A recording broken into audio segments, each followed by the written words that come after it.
नमस्ते।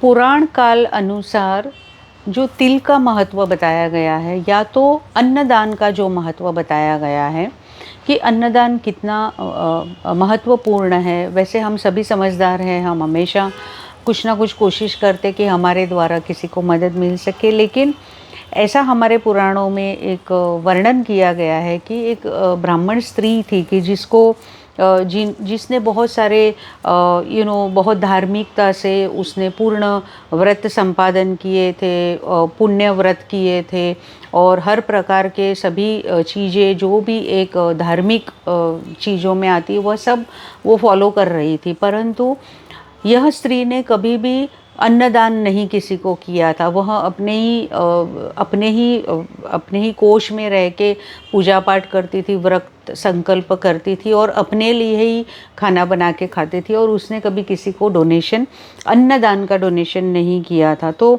एक बार क्या हुआ कि नारद मुनि उनके घर भिक्षा मांगने गए। उन्होंने अपना चोला बदल लिया, एक साधु बनकर नारद मुनि उनके घर भिक्षा मांगने गए और कहा कि मुझे भिक्षा दीजिए। तब वो जो ब्राह्मण स्त्री थी वो बहुत गुस्सा हो गई और उसने क्या किया कि उसने उस भिक्षा पात्र में मिट्टी डाल दी। मिट्टी के जो पत्थर बने होते वो उसने उसमें डाल दिए। तो नारद मुनि उस समय कुछ बोले नहीं, चले गए। परंतु जब यह ब्राह्मण स्त्री का मृत्यु हुआ और जब वह स्वर्ग लोक में गई, क्योंकि उसने बहुत सारे तप, बहुत सारे व्रत वैकल्प सब उसने किया हुआ था संकल्प लेकर, तो उसको स्वर्ग लोक की प्राप्ति हुई। जो जब स्वर्ग लोक में गई तो वहाँ पर उसे सब अच्छा मतलब रहन सहन अच्छा मिला, उसका देखभाल अच्छा हुआ। परंतु जो स्थान उसको मिला स्वर्ग में, वहाँ अन्न का एक भी दाना नहीं था। उसको सभी प्रकार के सुख, सभी प्रकार के सब कुछ उसके सामने था जो सुख सुविधा होनी चाहिए, परंतु वहाँ पर अन्न का एक भी दाना नहीं था। तो वह तुरंत भगवान के पास गई। तो नारद मुनि वहाँ पर थे कि भाई मुझे सब कुछ दिया है परंतु यहाँ अन्न नहीं है, तो मैं कैसे जिंदा रहूँगी, स्वर्ग लोक में मुझे कैसे और आगे बढ़ने मिलेगा। तो उस समय नारद जी ने बताया कि तुमने मृत्यु लोक में कभी भी अन्न का दान किया नहीं, भूखे को तुमने अनाज दिया नहीं, भूखे की तुमने सेवा की नहीं, इसीलिए तुम्हें यहाँ अन्न धान्य नहीं मिल रहा है।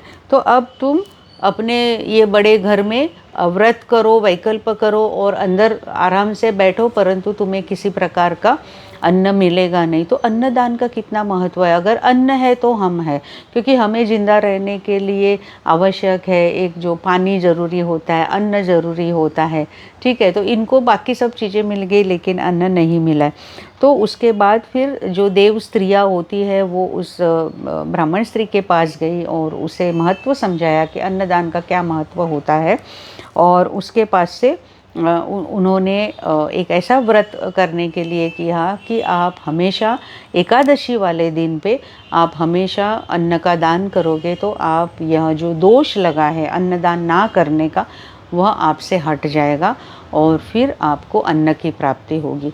तो ये सब जो चीज़ें हमारे पुराणों में जो यह कथाएं लिखी गई है वह हमें ऐसा नहीं है कि ये कोई स्टोरी है, परंतु इससे हमने सार लेना है। इसका सारांश जो है वो हमें समझना है कि भाई हमने हमेशा हमारे पास है तो उसमें से बोलते ना, एक तिल भी 7 जनों ने मिल के खाना होता है, ठीक है ना।